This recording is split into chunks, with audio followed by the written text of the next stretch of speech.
नमस्कार. Maharashtra all T V या YouTube चॅनलवरती तुमचं पुन्हा एकदा स्वागत आहे. लाडकी बहीण योजनेचा मार्च महिन्याचा 21वा हप्ता, एप्रिल महिन्याचा 22वा हप्ता आणि मे महिन्याचा 23वा हप्ता एकत्र तुमच्या खात्यात दिला जाणार आहे, अशी माहिती आता राज्य सरकारकडून देण्यात आलेली आहे. त्याचबरोबर त्या संदर्भातील आज राज्य सरकारनं GR या ठिकाणी काढलेला आहे. अखेर लाडकीच्या खात्यावरती 1500 नव्हे, 3000 नव्हे, तर थेट 4500 रुपये जमा केले जाणार आहेत. कोणत्या तारखेला ते पैसे जमा केले जाणार आहेत ती तारीख आता राज्य सरकारनं या ठिकाणी सांगितलेली आहे.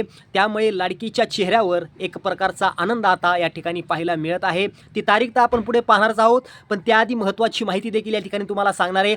त्याचबरोबर आपण GR देखील या व्हिडिओमध्ये पाहणार आहोत. त्यामुळे व्हिडिओ शेवट पाहायला अजिबात विसरू नका, कारण व्हिडिओच्या शेवटी नेमकं तुमच्या खात्यावरती 4500 रुपये कोणत्या तारखेला पडणार ती तारीख सांगणार आहे. लाडकी बहीण योजनेच्या माध्यमातून लाडक्या बहिणींना थेट 1500 रुपयांचं मानधन या ठिकाणी मिळत असतं. परंतु बऱ्याच दिवसापासून लाडक्या बहिणींच्या खात्यावर ना मार्च महिन्याचा 21वा हप्ता जमा होतोय, ना एप्रिल महिन्याचा 22वा हप्ता जमा होतोय, ना मे महिन्याचा 23वा हप्ता जमा होतोय. लाडक्या बहिणी अक्षरशः बेजार झालेल्या आहेत की लाडकी बहीण योजना बंद पडली की काय.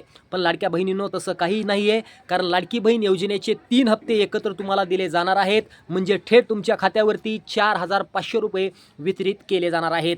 लाडकी बहीण योजनेच्या 21व्या हप्त्यासाठी या ठिकाणी GR काढण्यात आलेला आहे. त्याचबरोबर लाडकी बहीण योजनेच्या 22व्या हप्त्यासाठी GR काढण्यात आलेला आहे. त्याचबरोबर लाडकी बहीण योजनेच्या 23व्या हप्त्यासाठी GR काढण्यात आलेला आहे. GR देखील आपण पुढे पाहणारच आहोत.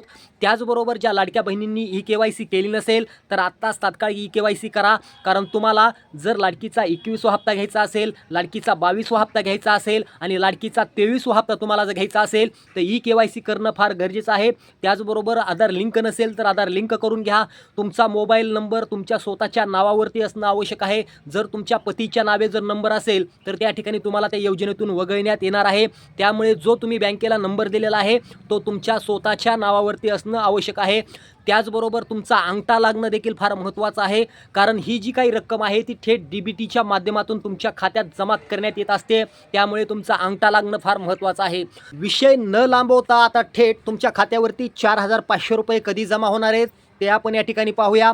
म्हणजेच तुमच्या खात्यावरती लाडकी बहीण योजनेचा मार्च महिन्याचा 21वा हप्ता, लाडकी बहीण योजनेचा एप्रिल महिन्याचा 22वा हप्ता आणि लाडकी बहीण योजनेचा मे महिन्याचा 23वा हप्ता अखेर कोणत्या तारखेला येणार आहे ती तारीख आपण या ठिकाणी पाहतोय. लाडक्या बहिणींनो व्हिडिओ काळजीपूर्वक बघा, कारण आता मी तुम्हाला तारीख सांगत आहे. तर लाडक्या बहिणींनो येणाऱ्या 10 मे 2026 तारीख नीट ऐका. येणाऱ्या 10 मे 2026 रोजी तुमच्या खात्यावरती लाडकी बहीण योजनेचा मार्च महिन्याचा 21वा हप्ता, त्याचबरोबर एप्रिल महिन्याचा 22वा हप्ता आणि मे महिन्याचा 23वा हप्ता असे 3 हप्ते तुमच्या खात्यावरती जमा करण्यात येणार आहेत. म्हणजेच तुमच्या खात्यावरती थेट 4500 रुपये DBTच्या माध्यमातून जमा करण्यात येणार आहेत, अशी माहिती आता राज्य सरकारनं दिलेली आहे. त्यामुळे लाडक्या बहिणींना एकदम थेट 4500 रुपये या ठिकाणी मिळणार आहेत. लाडक्या बहिणींनो आमचे व्हिडिओ तुम्हाला जर आवडत असतील तर आत्ताच आपल्या महाराष्ट्र ऑल टी व्हीला सबस्क्राईब करा.